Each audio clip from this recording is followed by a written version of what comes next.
여러분, 연불을 하는 수행의 목적이 뭘까요? 사람이 행복해지기 위해서 하는 거 아니겠습니까? 사람이 사실 죽어서 영체가 빠져나가면 아주 자유로움을 느낀다고 합니다. 사실 우리가 영혼이라고 생각한다면 이 몸속에 이 컨테이너, 몸이라는 컨테이너 속에 빠져서 눈, 코, 귀, 입으로만 사물을 감지하고 이렇게 사느니 원래 그런가 보다 하지만 영혼의 입장에서 보면 굉장히 자유롭고 행복하고 너무나 큰 대자대비를 갖고 있는 것이 우리 사람의 영혼이라고 하는 것입니다. 그러니 이게 뭐 연불하다가 무슨 체험을 구하고 뭐 이런 걸 할 것이 아니라 행복함을 추구해야 될 것이라고 저는 생각이 들었어요. 오랫동안 수행해 보니까 무슨 체험 이런 것보다는 행복감을 갖는 게 가장 중요하구나. 내가 정말 아주 높은 경지에 올랐어.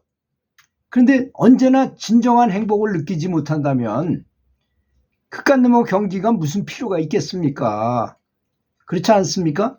그래서 어떤 선지식께서는 항상 그런 말씀을 하세요. 불행한 성자가 돼서 뭐 하겠느냐 이거예요. 성자가 되면 뭐하고 행복하지 못한 성자가 되면 뭐 하겠느냐 이런 얘기입니다. 그 참 심각한 문제가 아니겠습니까? 그래서 연불에 대한 이런 큰 고민 끝에 수행을 한 다음에 얻은 해답이 바로 행복해져야 되는구나. 그래서 제가 예를 많이 들었죠. 그 미국 사람이었던 정말 엔지니어였고 보통 사람이었던 사람이 이 부처님의 가피로 인해서 다 타격을 줬어요. 충격을 준 거죠. 죽을 병에 걸렸어요. 그래가지고 사형 선고를 병원에서 사형 선고를 받고 당신은 안 되겠다. 병원에서도 못 고치니까 집에 가봐라. 그 집에서 가만히 있으면서 생각해보니 너무 한심해서 생각하다가 이 사람도 치열하게 생각하다 보니까 보통 사람은 그런 생각을 들질 않습니다. 저도 왜 이런 생각을 하게 됐느냐. 진짜 옆에 있는 도반들은 막 뭔가 보이고 뭐 어떤 체험을 엄청나게 했는데 저만 못했을 때도 있었어요. 그럴 때 고민하고 참 그렇잖아요. 진짜 절친하고 나이도 좀 적고 이런 사람이 연불에 입문한 지도 얼마 안 됐는데 바로 체험을 하고 막 그런데 나는 아무것도 없다고 생각해 보세요. 참 끔찍한 거 아니겠습니까? 그게 사람이 그렇게 말을 해요. 주변 사람이 도반이 도를 통하면 축하해주고 박수 쳐주고 잘 됐다 그럴 것 같죠? 질투심이 불 끓듯이 일어난다고 그럽니다. 저도 그런 걸 당해보기도 하고 그런 생각이 좀 들기도 했어요. 솔직히 말해서.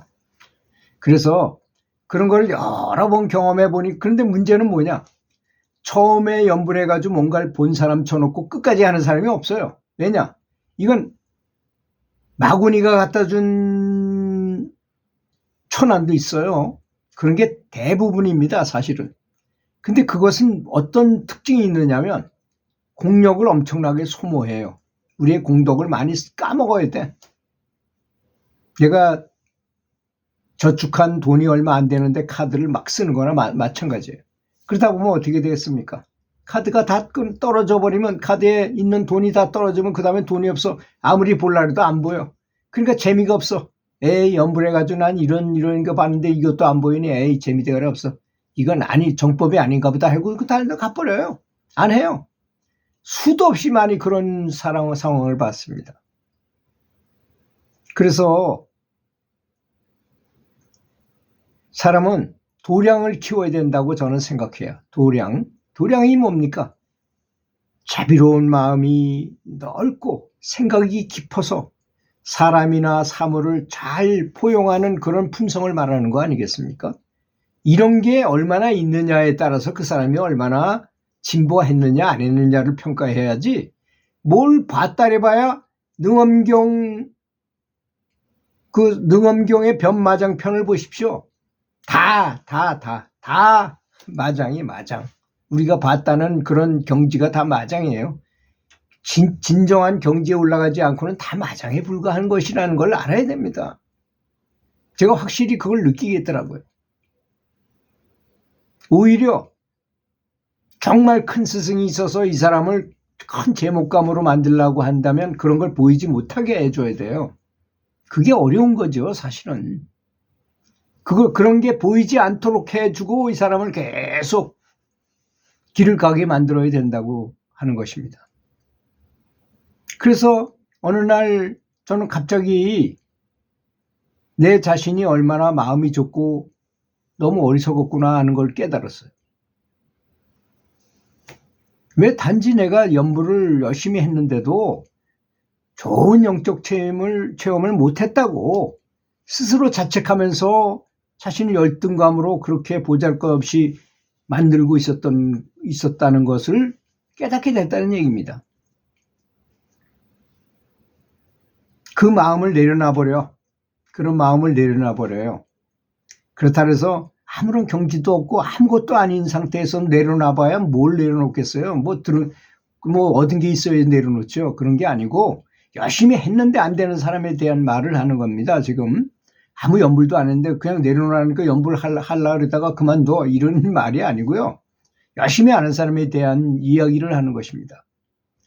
그렇게 마음을 편안하게 갖고 자연스럽게 갖고 이완한 상태에서 사실 운동 경기를 해보면 그런 걸 많이 느낄 수 있어요.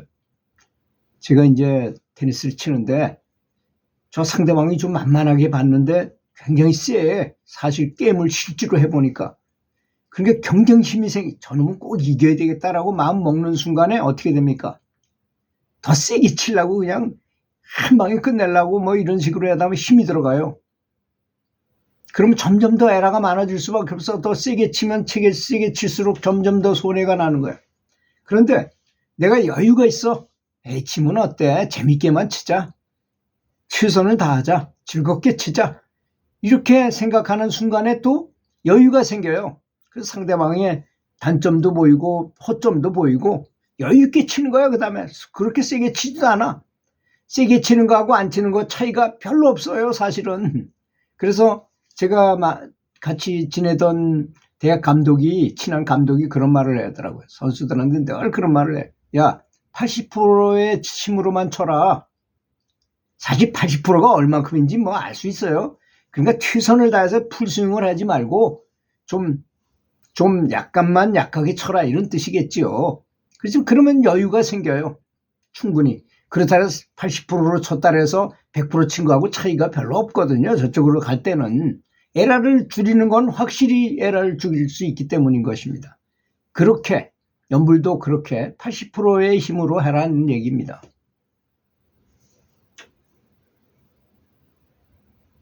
세상에 존재하는 모든 것이 축복인 것이며 모든 것들이 영적 진보를 위한 교육 도구였구나 하는 것을 새삼스럽게 깨닫게 된다는 것입니다. 그래서 내가 큰 대인관계의 괴로움을 겪어서 그것도 참 좋은 공부거리였구나. 아, 저 사람이 나한테 이렇게 하는 바람에 이런 깨우침을 주는구나. 이런 걸 느끼게 된다는 것입니다. 내 생활에서 갈수록 모든 게 그저 감사하고 무언가에 걸림이 없어져 버려요. 그러니까 그런 욕심을 버려버리니까 자유롭고 행복해지더라는 것입니다.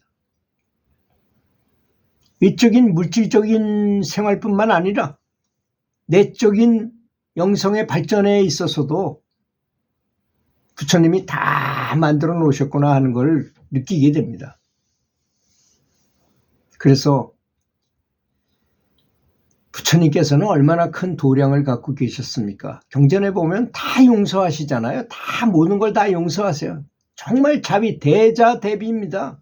우리는 조금만 다른 사람이 서운하게 하면 그 사람한테 대응하고자 하고 화를 내고자 하고 또 거기 분노심을 갖고 이렇게 하잖아요. 그런 부처님의 그 모습을 배우기 위해서 우리가 연불을 하는 거 아닙니까? 연불은 딱 간단합니다. 부처님을 닮아가고자 하는 거 아니겠습니까? 부처님을 계속 불러가지고 부처님과 같은 자비심을 갖고자 하는 거 아니겠습니까?